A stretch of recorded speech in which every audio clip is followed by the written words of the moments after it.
ideas. After all, you are entitled to Brad's opinion. Here's your host, Brad Allard. Hey everybody, how y'all doing? Another hot week in store for us, no doubt.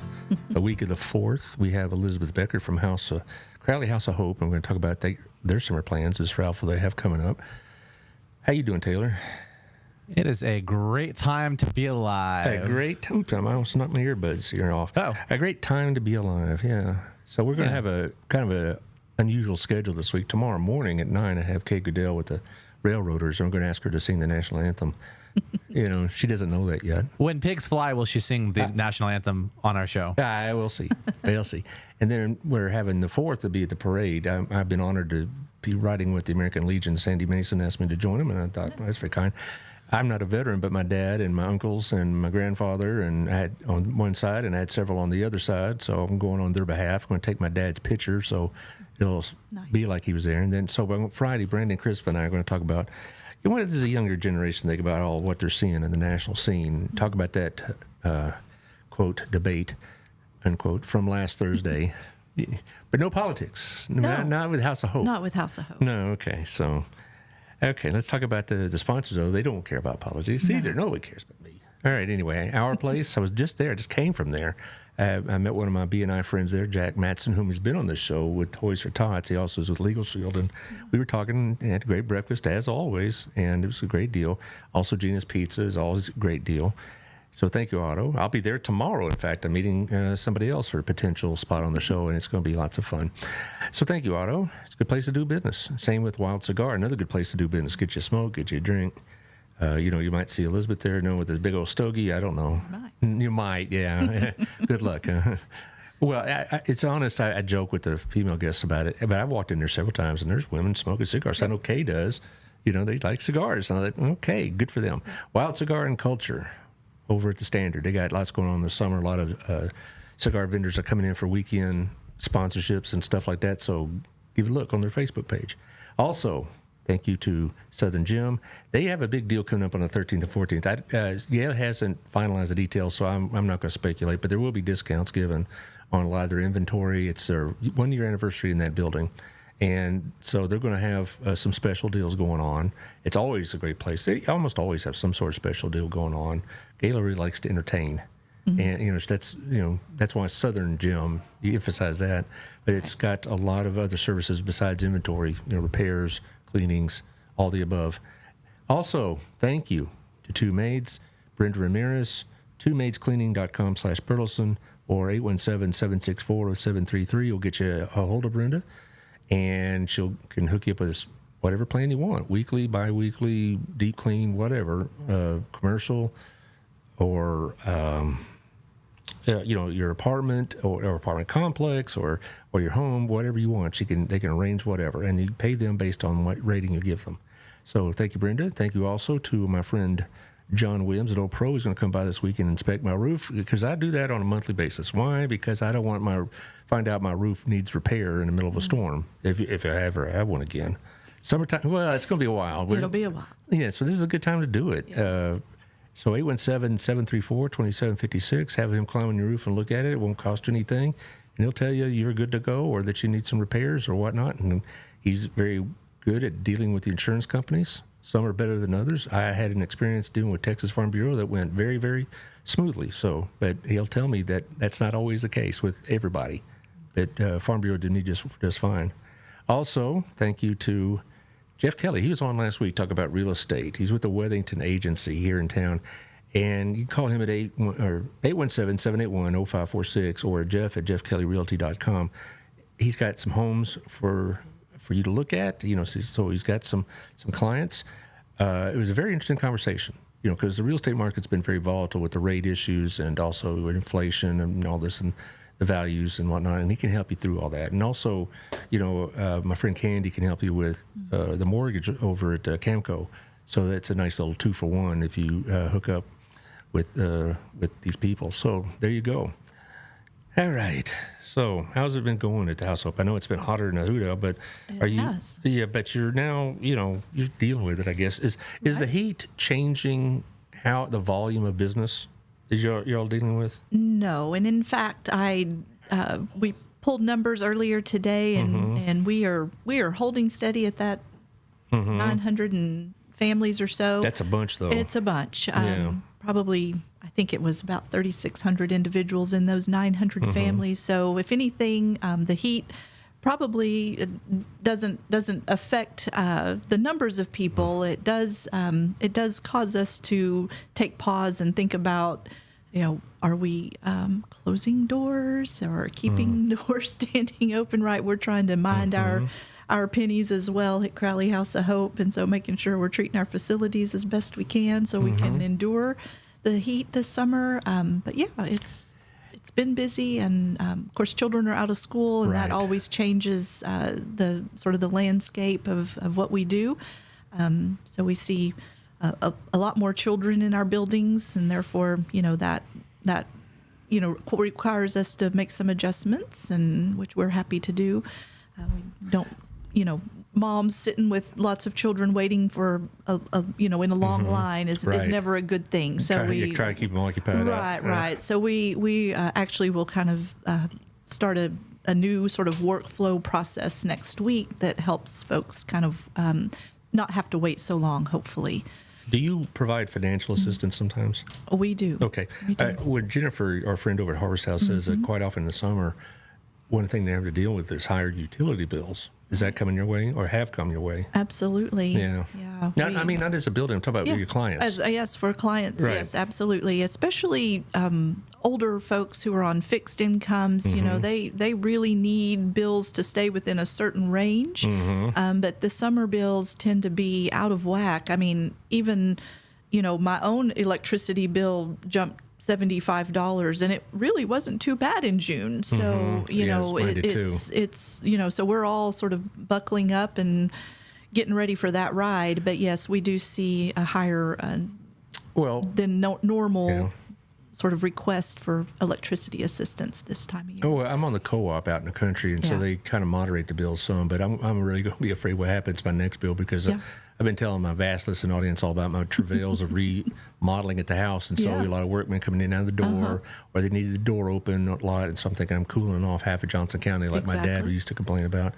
And I'm just thinking, when that bill usually comes on the 18th of the month, I'm going to have to prepare myself a little bit for that, to open that bill. That's right. But it is what it is. But Jennifer tells me that during the summertime, the two things that bump up, one is we just mentioned was that, and also was, they're now having to provide more meals in a sense because the kids aren't in school. And I know Crowley ISD and Burleson ISD have locations you can have lunch, but you can't take it, right? You can't bring a Tupperware and take it home with you. You eat it there. You have to eat on site. And I understand why. They can't, there'd be no way they could account for how much would be taken home and all this other stuff, and it have maybe not enough or a great deal of wasted food, and I understand that. But still, there's 3 elementaries that are doing this? It's not at every one of them. It's not at every one. Right. And I know in Crowley ISD, I don't have that information in front of me, so I'm not... I hope I'm not speaking out of turn, but I believe it rotates every month of the summer. So it'll be in one area of the school district for a couple of weeks, and then they'll rotate it to a different area so that they try to. Crowley ISD is a huge, covers a huge area. Yeah, it does. I think it's over 55 square miles. Well, BISD is much bigger than the city of Burleson. I believe at BISD, 2 that I've heard, Norwood and Taylor Elementaries. There may be a third one. Yeah. But, that's become such much of a bigger issue than it used to be. And also our friend Debbie Beeman at For Promises, they have a program, take lunches on. Right. They've asked us as a church, bring lunch items, macaroni, cheese, SpaghettiOs, things like that. Yeah. Is that things that kids can make? Right. And don't require a lot of mixing and matching. It just basically open the can and all this other stuff. Right.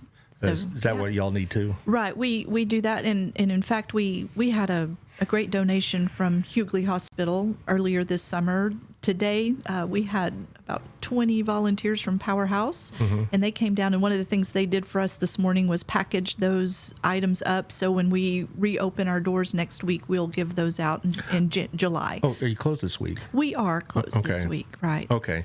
For, I guess, to take the 4th off, give your people a break. Right. We're staffed mostly with volunteers, and so, they're tired. They've been busy at it since January, and so it's a good week to, I guess, people take a breather. When they think about volunteering, then maybe they think this is a great thing to do, but about that 3rd month, you're thinking, "Ooh, this is actually more of a slog than I thought it'd be." It is. But volunteers make these things work, don't they? They do. They are our awesome source of power and might. Where do you get most of your volunteers? Most of our volunteers are really community-based. We have a couple of congregations that regularly sort of share the volunteer opportunities. We see folks from those congregations, just individuals, groups like this morning. Powerhouse came out. We love having groups. People that live in the neighborhood who just stumble on us and want to help out. Retirees that want something to do. We have at our church with the Promises, we have a lot of our retirees that will work in various capacities, either run the counter or stock the shelves. Y'all do personal shoppers, right? No, we don't do that? Okay. Harvest House does. Right, okay. They do. We do. It's full client choice, so they shop the shelves themselves. Well, what they do at Promises and at Harvest House is that it's not so much they're escorted, but they have somebody who go with them and help them, and and bounce ideas off of them. But it is client selected. Right? It isn't like here's a bag pre-done. Right. They used to do that. Yeah. And they did, so you give it, a bag, and there'd be some stuff that maybe they couldn't use, and so it was wasted, or they'd bring it back. Exactly. So they went to personal shoppers, and so it's not so much that they're keeping an eye on them or something like that, but they're there. A lot of the clients, Promises, really appreciate the personal shoppers because it's not only an opportunity to just bounce ideas off about meals, but there's also quite often, if they come enough, you start developing a relationship, and prayer requests are shared, and things of that nature. Yeah. It's building a relationship as much as just helping them fill their bag. That's an important role, right? Yeah. Yeah, that's great. Yeah, we do have volunteers in the pantry that are stationed throughout that can answer questions or guide people. Sometimes, we have folks that come in and have limited mobility or issues along those lines, and we do have volunteers on the ready for that. Or mom's got a stroller and she can't push a cart and a stroller. It's a lot. So absolutely, folks to step in and do those things. One type of volunteer I wish all of us had more of in your organizations are young people, because a lot of most of your clients probably have children, or a lot of them do. Small children, and trying to wrangle them while trying to get your groceries can be a trial. And so maybe if you had like some teenagers who were getting community service, or they're part of the Boy Scouts, Girl Scouts, whatever, church youth groups, I think that's an untapped source, because there's a lot of I have a friend Cindy that works at Promises, and she says, you'll get this single mom come in with 3 kids, all under the age of 7, and even if they're behaving, they're still little kids, right? Sure. And it can be kind of a mess. It can be. Just patience, I guess. Yeah, patience and understanding, right? We were all young parents once, and remember those days of, I don't know. I remember walking into a grocery store and then walking right back out, thinking, "Nope, not today." Yeah, today. Well, yeah. So it's it's hard, but to have that friendly face and that somebody who's going to say, "Let me help you with this." I don't remember my kids throwing tantrums or anything like that, but I remember a lot of requests. No, we're not eating Count Chocula for dinner, and that kind of stuff, and just things like that. Trying to keep them. It wasn't that bad, but particularly when my son was toddler age, we'd have to eat in shifts at the restaurant sometimes. That kind of thing. Take the kid outside. You finish. Okay, we'll tag, and you're outside for a little while. But that, just part of parenting. I mean, it is. You just do it. And so I just, so I'm just kind of relying on my experiences with some of your colleagues and peers, and they are asking us at the church for macaroni and cheese, SpaghettiOs, canned stuff that the kids will eat. No junk. You know, they don't want to. Right. If you're going to bring cereal, they need cereal, but bring it, Cheerios as opposed to Fruit Loops or something that's just pure sugar. Nothing like that. Because we also see it. This is maybe one of the few times we can give them healthy food Exactly. instead of, maybe fast processed food. Yeah, that it is important to consider nutrition. I think too, the other thing that I try to remind volunteers about frequently is that, when families are coming to us, they're under some stress that we might not really understand. We've never been in their shoes. So not only do they have, their young family in tow with them, but mom or dad is also working through that stress of just having to come to a food pantry. Right. Particularly the men. Right, exactly. And so I think there is something to remember when we see that child who might be, a little louder than we might be comfortable with, or maybe not sitting in the chair quite as long as we'd like them to, that mom is she's doing her best, And the heat adds to it. Yeah, the stress. It really does add to the tension level.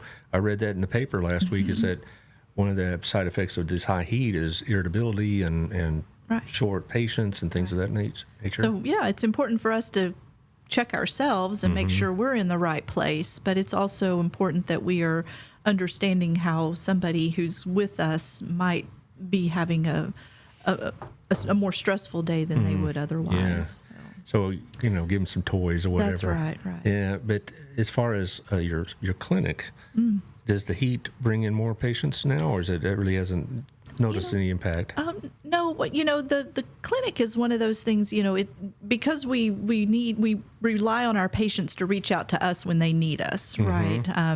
So it ebbs and flows. There's probably really very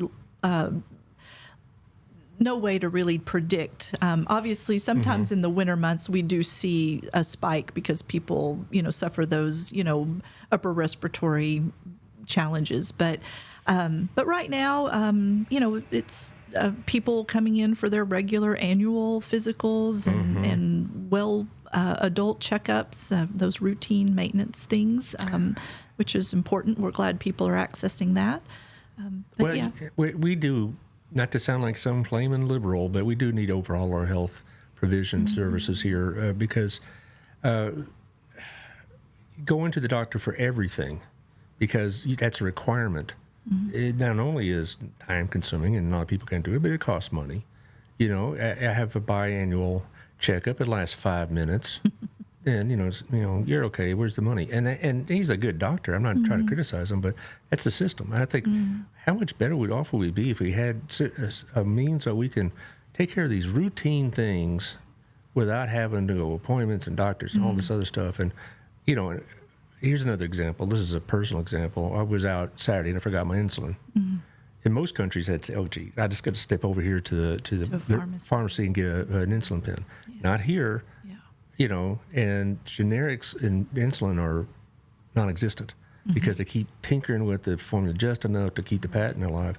And those are the kind of things that really probably impact your clients. I mean, I can handle it financially. It irritates me, but your clients, that may be the difference between getting health care or not. It is. In a lot of cases, and diabetes is a killer for a lot of people. It's extremely dangerous. And so all of our clinic patients are uninsured. So these are folks who might be relying on emergency rooms to address very basic things, all the way up to, incidents with, unchecked diabetes. We're here for folks living in those 6 zip codes that the clinic services, who are uninsured, who need to see a doctor. Now, I'm going to brag for a minute. Okay, go right ahead. You talk about seeing a doctor, and it's my similar, experience as well. You get 10 or 15 minutes with them if you're really lucky, right? And that is what that is. I'm thankful to have it. But our doctors are spending a much greater amount of time with these individuals because they're low income, their diets and other things that they've experienced in life, just automatically they are inclined to certain health disparities. For example, unchecked diabetes. That's a big problem. It is. Because I did not know I had diabetes until finally, when I was doing my biannual checkups, I'd say, hey, your blood sugar's running a little high. Okay. Yeah. And then it got to be, my A1C was getting ridiculous. And so I started with an endocrinologist. But the thing about diabetes, it's kind of like blood pressure. It's like several others. You don't feel the physical manifestations of it until it's too late. Exactly. And a lot of your clients, a lot of clients of your peers, eat a lot of processed fast food, and they drink sodas. And no wonder diabetes is probably the most prevalent disease among people over the age of 40. Or it can happen to, like my son, who has it, but it came from his type 1. Yeah, that was a different deal. But I would imagine there's an epidemic that we have barely even touched the surface on. Right. And I'm really glad that your clinic can provide at least, hey, you need to get this checked. I don't know what would be the next step for these people, though. Right. So they get it checked, and then they're given a prescription and for insulin or whatever it is they need to kind of get things going the right way. We often are able to help people, especially with diabetic-related supplies and prescriptions. And when we can't, there are other resources that can, because insulin is expensive. And I think it's a little better than it used to be. Yeah, it is. And I'll give the president some credit because even though I'm not a big fan, he did bring some control over insulin prices. Right. Because my prescription, I get a 3-month prescription, and it's $75 is my end of it. Oh, that's great. Yeah. And otherwise, I'd be paying about 4 times that much. Yeah. And so that was a necessary step. So if you're, a low income person or for instance, older or disabled, and $75 is probably out of your reach. And so so we're able to help people with that. The other thing we work really hard to do at Crowley House of Hope is to marry the messages that are sent in our medical clinic with the messages in our food pantry. So we participate in a program through Tarrant Area Food Bank called SWAP, so Supporting Wellness at Pantries. And so our pantry shelves are labeled with the stoplight system, red, yellow, green, right? Red is obviously stop. So those foods that are ultra processed or high in sugar have that red tag, and people know, the posters on the wall are, enjoy in moderation, right? Right. If you're a diabetic, maybe these are things you want to steer clear of. Yellow means, like things like pasta, not terribly bad for you, but in an abundance, not also very good for you. And so I could tell you, diabetes is maybe pretty ubiquitous, but it also is pretty personal because, for some people, potatoes is a problem. And not for me, but pasta blows me up. And I have to be careful. Rice does. Yeah. Whereas, certain other things that might affect other people more, they don't affect me that much. But, I have to really watch it on pasta, and I love pasta. Yeah. All right, I love spaghetti, Campese's and all the, and go to Gina's. You have to be careful about pizza. I have to make sure I take my insulin and stuff like that, and so it's under control. But it's hard because, like I just mentioned, it's a very individual thing, and I'm really glad that y'all have this provision. Because I don't know how we got stuck on diabetes. I guess it was just on my mind. Yeah. Well, and it is a big part of the lives of people we're caring for. So we, I'm happy to talk about it. And not to be, make it, too stereotypical, but the Hispanic diet has a lot of carbs in it. Beans and tortillas and because when I go to a Mexican food place, I have to be careful, and so. And I'm sure a good number of your clients are Hispanic. Sure. Yeah. And so I understand that is a fast rising problem in the Hispanic community, particularly at a certain age. Right. The doctors are excellent at providing a lot of nutritional information and education to our clients, to our patients. And so for that, a doctor might be with a patient for 30 minutes, just making sure that they are, because we're not open, it's not a walk-in type clinic. It's appointment based. And so when we're not there, we're not much help to people. And so for most of these folks, their only other option is to make a visit to the emergency room, which we want to avoid. Are these people not eligible for Medicaid? No, most of them are not. Because they make too much money, supposedly? That or, their Medicaid has some, disability, you've got to, most of these folks are working people. Right. So they either don't work enough hours to qualify for benefits, or one of the things we're seeing now is that they're in one of those high deductible insurance plans and their copays are outrageous. Right. So it's just too expensive to even get to a doctor. Some of our elderly patients can't afford the Part B or the Part A, which I think gets them a primary care physician. So they have Part B, which will cover any hospitalization, but they cannot afford the supplement for Part A, and so they don't have access to a primary care doctor. That's had my way in about 3 years, I have TRS insurance through Blue Cross, and I pay a pretty hefty deductible. Yeah. And after that, I'm going to be paying like 20%, and all this other business, and like everything else is going up in price. Right. But so I do have worries about our health system, and we need more clinics like yours. Yeah. I talked to some of your peers, and they love to have a clinic. And that one that's near Haskell Street in Burleson. There's another lady in my Sunday school class that helps out. She's a retired pharmacist, and they're doing box office business. I mean, they same kind of clientele, working class people without insurance. Right. And so, I'm going to save the politics of that for Friday, but still, it's something that needs to be done. Right. Because this is not sustainable. It's not, and people are, like you mentioned, there are things that we can treat so much easier in a small community clinic setting versus having to spend half a day in an emergency room or something like that. So.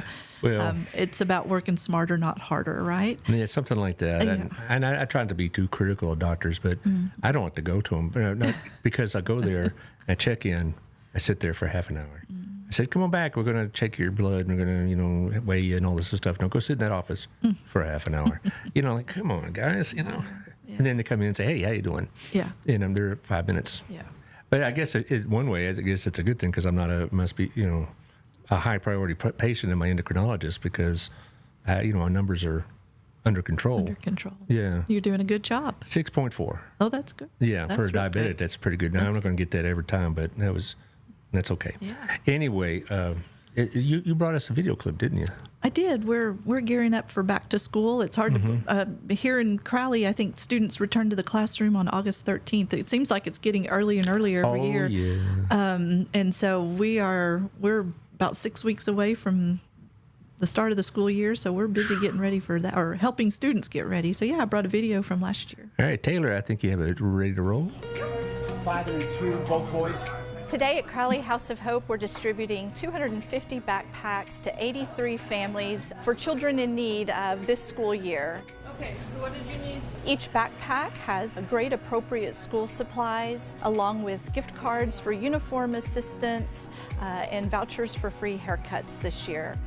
To watch these little children's faces light up, they're just squealing, they want to try on their backpacks, and it just makes me want to smile over and over again. The joy that a child feels when they receive a backpack from Crowley House of Hope means that they're going to go to school well prepared this year, that families don't have the stress of being worried about how they're going to supply these items, and that their children walk into the school door on the first day just like every child in their classroom.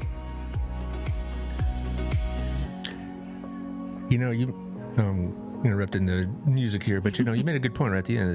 They feel like they're just like another kid in the classroom. They won't feel, something, I'm missing out on something. Because that's a real thing, missing out. It is a real thing. Where do you get the backpacks? So we purchase everything wholesale.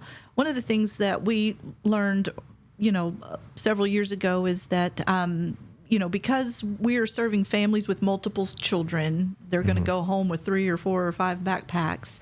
Well, one of the things that happens is children get them home and they open them up and they want to check it out. And then we had done it more on a donation basis, and child A got the Crayola brand crayons and child B got the off-brand crayons. And so we found out that the easiest thing to do is to make them as uniform as possible. And so we actually purchase everything wholesale. This is a grant-funded program. It has been for years, and so we have those funds available to do that. This year, the Junior League of Fort Worth, members of the Junior League will come down and they'll put those backpacks together for us about the Saturday before we distribute. And they are, like I said, they are grade appropriate. So we look at school supply lists from a couple of school districts to make sure we're at least hitting the very basic things. And then this year, Crowley ISD requires clear backpacks for secondary school.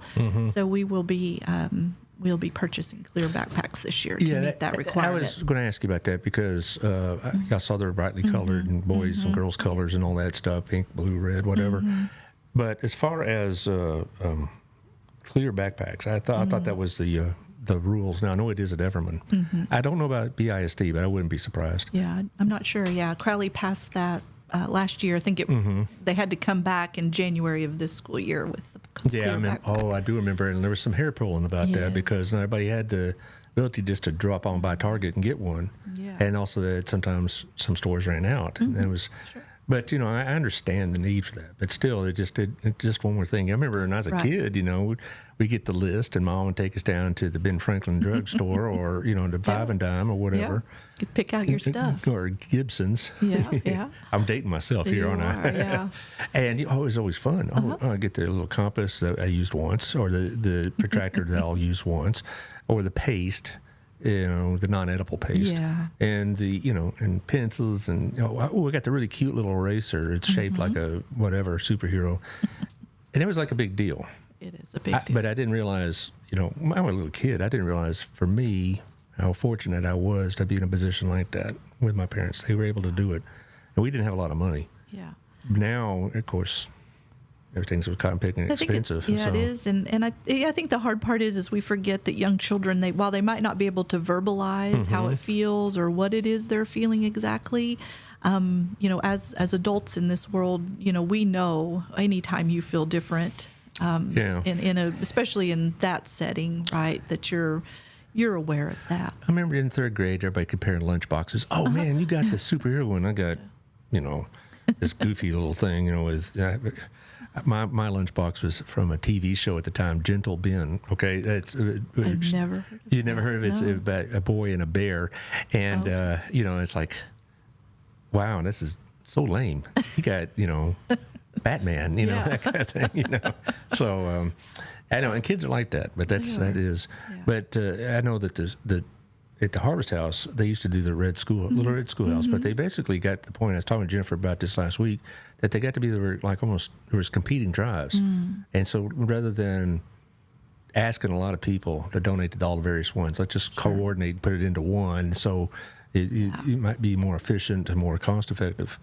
And I know BISD does a lot of these things, providing school supplies, and so does, I believe, the chamber does. And I think just school is different post-COVID, right? We the list that you see for secondary education is very small, the very basic things they need. Now, of course, they may have some specific needs once they get to a classroom with a specific teacher, but everything, most of these kids, they use Chromebooks for everything. So, the need for notebook paper and pencils and pens is minimal anymore. So that's changed. And then, how people choose to educate their children has changed. Things that charter schools ask for are very different than public schools versus private schools. And then at Crowley House of Hope, if you're a homeschooled parent, if you can, help us, show us what you need, then we'll try our best to accommodate for that as well, because there are still expenses associated with that. Do you have a uniform code in Crowley? I know there's a dress code, but do you have like uniforms? In elementary school, they do. Yeah. We do gift cards for clothing assistance because not every family needs the same thing, right? Right. One family might just need socks and underwear this year, and another family needs actual uniform shirts. So we trust that mom and dad are going to do. Well, I know they at need. some of the elementaries at BISD, they do have a uniform. And when they first brought that up, there were some people that are kind of irritated by that because they have to go buy them. But then I think they came to realize how much lower their their clothes budget was because they only had to buy 5 sets of clothes, and that's it, as opposed to having to keep up with the latest styles all the time and all this other stuff. And it also, I think it did a lot for eliminating what we're talking about here, that I'm coming to school and I look like I barely got dressed, and here comes this kid in really nice newest outfit, the $150 sneakers, and I'm wearing my older brother's sneakers that don't fit very well. You eliminate a lot of that feeling of inadequacy when you do that. So I was supportive of it, and like I said initially, there was some resistance, but I think now most people see the benefit of it. Yeah. And hey, your child can pick out their clothes pretty easy, right? You don't have to maybe micromanage that as much. Yeah, it's basically, some it's the uniform is consistent. It's a certain shirt and a certain type of pants or shorts or something like that. Yeah. And I know at the private schools, of course, they all have uniforms. And I think a lot of these charter schools have uniforms. So.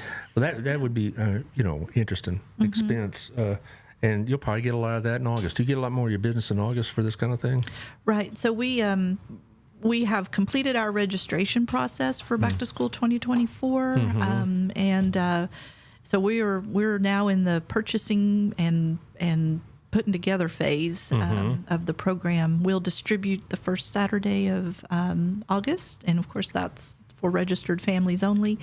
And then they have. They get their gift card in time to use it on that tax-free weekend. Oh, yeah. So hopefully that stretches just a little bit further, and then, of course, in plenty of time for the first day of school. Is this this gift card, is it specific to a store like Walmart or Target? It is. It is store-specific and for clothing only. So now, gift card providers have gotten really savvy, and which helps places like Crowley House of Hope. So you can actually purchase a clothing-only gift card. That's good because not that all your clients would do this, certainly, but you probably would have one or two that would take that and buy something else with it that maybe not necessarily needed for school. Sure. Sure, yeah. People do all kinds of things. Yeah, I know. I was sure the majority would do it what it's there for, but I'm glad they have some specific ones. Yeah. On the gift card, you give gift cards for food? No, not for food. Okay. Yeah. Well, I can see why too. Yeah. Because, it's not that you're trying to control their diet, but you don't want to give them like a $50 gift card and go buy $50 worth of beer or something, or Dr. Pepper even. Yeah. No, we don't do any gift cards for food, but we will in these scenarios with clothing do that. Well, not that this happens here, but I'm glad you're specific about your gift cards, because I did read an article about there was some that were generic gift cards. And what people would do was they'd go to their version of Walmart or whatever, and this is not so much in Texas. I was reading the article was based out of Kentucky, but they were buying, like, they get a $100 gift card to go buy $100 worth of Dr. Pepper or soda of some kind and sell it. Oh, sell it. Yeah, and it'd become almost like currency. Okay, they go to a stop and go kind of store, and I said, I'll give you a case of Pepsi in exchange for X amount of groceries. And stuff like that they would want, and often those would be beer and cigarettes. This comes up, people, and it's a fair question, right? How do we, how do we control, these things? And I always respond with two things. Number one, we were gifted with the resource to provide this program, and of course that's all laid out in the program requirements and operating rules, and so the donor fully well knows what's happening, and they're okay with it, and so it's been gifted to us. We are the intermediary, and therefore just passing along that gift. The other thing I think that happens is that sometimes we when somebody is poor or operating with a low income, that they can be classified as maybe living a lifestyle that those of us who aren't don't. Right. And that's not always the case. In fact, it's really not It's the really case not. in the Yeah. majority. I mean, Right. but, you know, a lot of people have that undeserving poor attitude, as they used to call it. Like, Right. okay, the reason they're poor is because of their own lifestyle choices. And yes, that happens. But there's a lot of reasons what I've been hearing over the last 4 years. I've been dealing with nonprofits on the shows, how many people would never have seen themselves in this situation, but medical problem, lost their job, lost a spouse, or some other catastrophe like that. And it just threw them into a tailspin that was very hard to get out of. Well, and you know, and in today's economy, right? We are seeing families with, you know, two income households who are struggling, you know, and so, you know, these are, I think the face of the person that needs assistance is really changing. Oh, it's absolutely it is. It's changing quite a bit, and so we have to adjust and adapt to that as well. Well, and I will reiterate this point that the majority of people that come to you, to Jennifer, to Debbie Beeman, other like places, I know there's one in Joshua, I would say the large majority are there, maybe even reluctantly, but not by their own choice. Right. And not by their own lifestyle choices that put them there. We'll always have somebody Right. that put themselves in their situation because they, you know, for whatever reason you want to talk about, you know, but the vast majority are people that really didn't have this in their lifestyle plan at Right. all. Right. And so, you know, and one of the things that we've always talked about with you and your peers is the first hardest thing, particularly for a man, is to overcome that ego aspect of it, to go to a place like House of Hope and ask for help. And that's a real problem. I mean, for us old men, it took me a long time to admit certain things about myself, about counseling needs and whatever else, because I thought I'm tough enough, I'm smart enough, and I'm doggone and I'm good looking enough that I could handle all these problems. Yeah. And it just isn't the case. It's not. And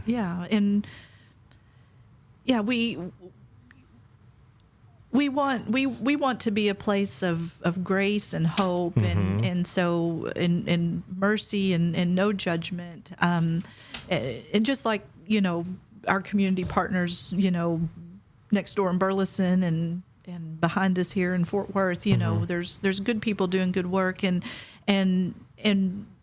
the overall goal is to provide an atmosphere in which people, number one, don't feel shame, right?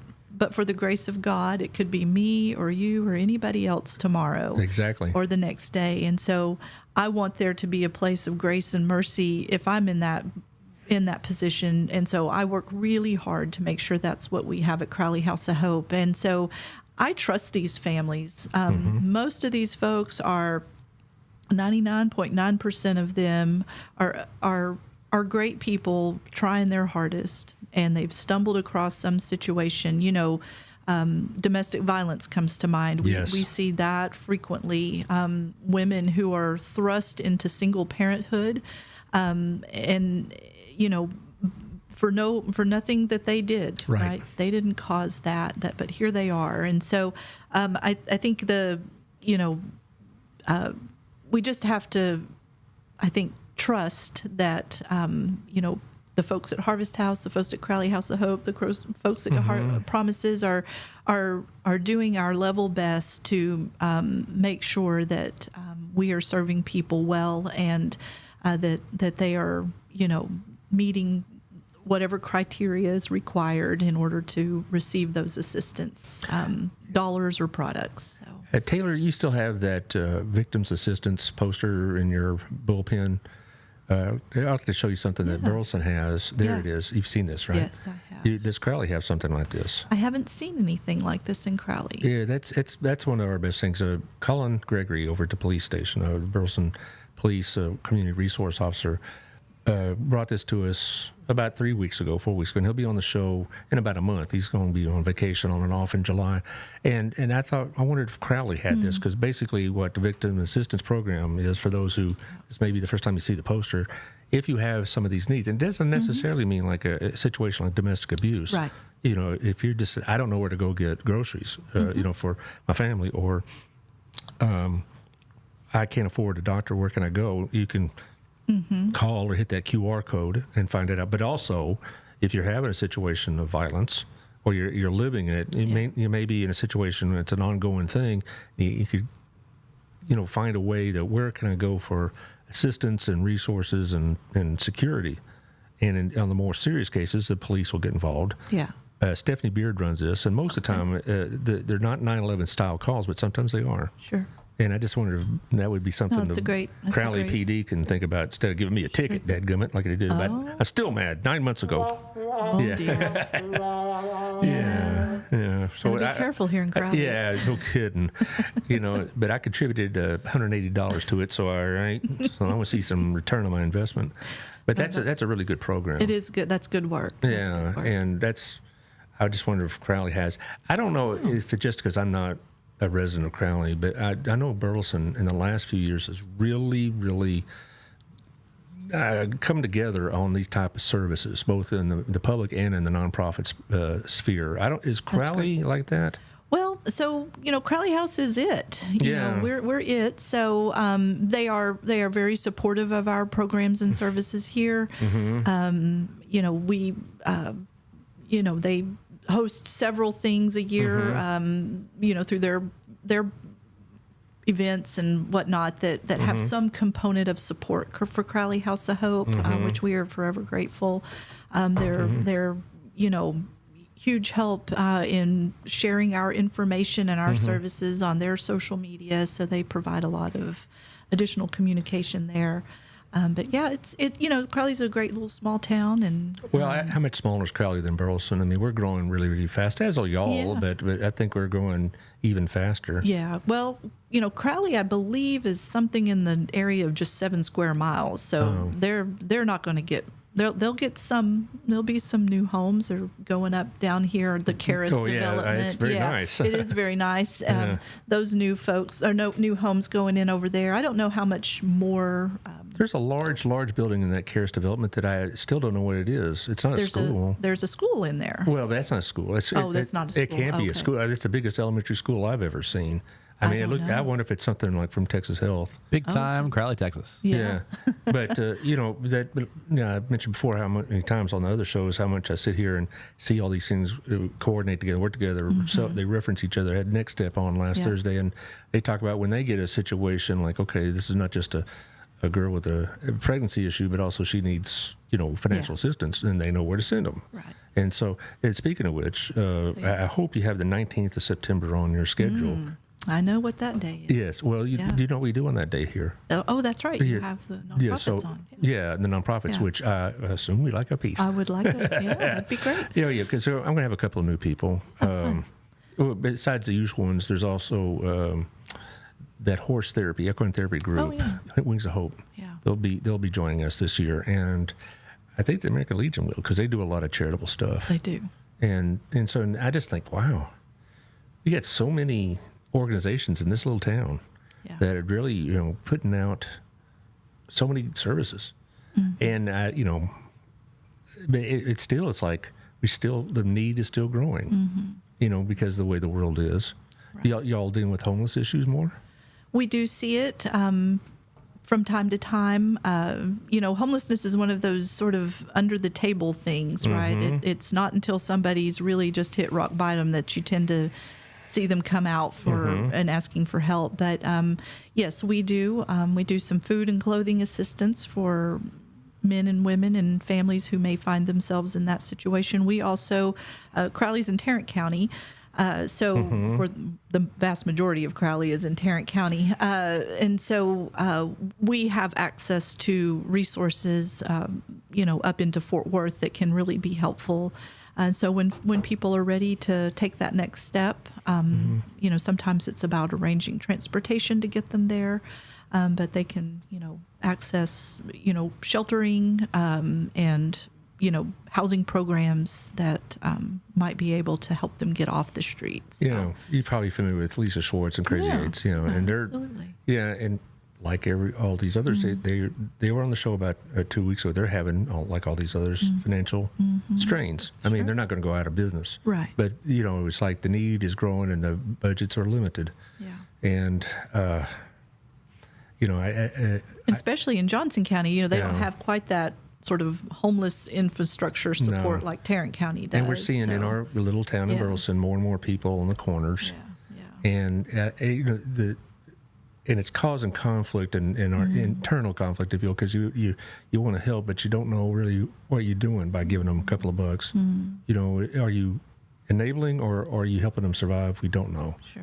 And I think a lot of people think, well, we already have outfits that can do that for us, to vet that for us. Right. So, but it's still, you drive by and you see some guy you want to help, but then you think, am I keeping him, by giving him $1, am I keeping him on an addicted lifestyle or something Sure. like that? So it's a hard call sometimes. Yeah, I worked for about 10 years in the homeless services in Fort Worth, and we always, that always came up. You see people on the corner, and your heart, your heart hurts for those folks. And the natural thing to want to do is to help. And so we used to educate people, like, sometimes we don't really know what's going on with that individual, right? And we don't know, are they being, are they in a situation where they're in like some trouble, like somebody's, watching what they're doing and Right. things like that. And so we were always, offered people, like, listen, it's never a good idea to give somebody money, because we don't know what happens to them when they have that money. Not necessarily that they are going to do something with it that you would feel, bad about, but that somebody else might hurt them or cause some other issue. So money's never, the best thing. Obviously, a bottle of water and a granola bar, and some of us keep those in our cars just for that purpose. But we never encouraged money in Fort Worth. Well, it's Especially, interesting. yeah. I read local articles about, and it'd be shared all over the places. Yeah. Like, this is what happens. It'd be like a panhandling ring almost, that Yeah. people be dropped off and then be picked up, and they'd get a piece of the action or whatever else. And see, the people point to that as that's why I don't give. But then again, you get some of these situations where they really are desperate, and so it's a hard call. I'm just glad that I'm glad we have these organizations to deal with this better, but. Again, the first step is saying, yes, I want to help. And some people, just don't want to do that. And to be frank, there's some people that are not unhappy with their situation. They have no responsibilities. They don't pay taxes or anything like that. They just, they're okay with that. I wouldn't find that to be a very fulfilling life, but whatever. But most of the people I know they come to you that, as fond as they are of you, they like to get in a situation where they're not having to come to you. Oh, absolutely. Yeah. We talk to a lot of families about that. In fact, we've got a mom that shared that her youngest child, single mom for many years, and her youngest child is going to pre-K 3, and she can finally take that full-time job instead of just that part-time job, and she knows that that's going to make a huge difference for her household. And her words to me were something along the line of, maybe I won't have to come here so much. Well, yeah. And I'm like, good for you. Yeah, Good for you. You're not going to have your feelings hurt. No, I'm not. You come see me and we'll have a cup of coffee or something. Well, that would be, I would consider that to be a success. I mean, the whole goal of it is, Debbie and Jennifer say the same thing. This is, we get fond of some of these people, but we would like to just be pen pals with them. We don't want to see them every month in need. We like to see them put in a position where they can, be on their own. Now, you have a raffle coming up, do you not? We do. We have got a summertime raffle. We had a little soft rollout last week. We'll get really busy with it next week. But, 2 prizes. One of these, I don't know, fun. If I was a kid, I guess it'd be fun. One of these 12-volt ATV child's ride-on toys. I think it's 3 miles per hour forward and backward. I mean, they can get somewhere on that. Yeah, well, that's a pretty cool toy for a little kid. It is a cool toy. That's a cool toy for me. Yeah. Let's go. And it's electric, too. Yeah, battery, everything. It comes with it. So if you've got a grandchild or a child with a birthday coming up, you might want to drop by and pick up a raffle ticket. Then I think the second prize got a couple of Texas Rangers tickets and some gift card for dinner for 2 and some Rangers swag, and so that'll be the second prize. So, Well, yeah. I'll talk to Kay Goodell tomorrow and see if she can throw some railroader swag your way. Oh, yeah. You know, Well, we'll be out there. They do a lot of that kind of stuff. They do. We are the Spotlight Charity tomorrow at the Tomorrow? Railroaders game. Yeah. So Okay, I did not know tomorrow. yeah, July 2nd.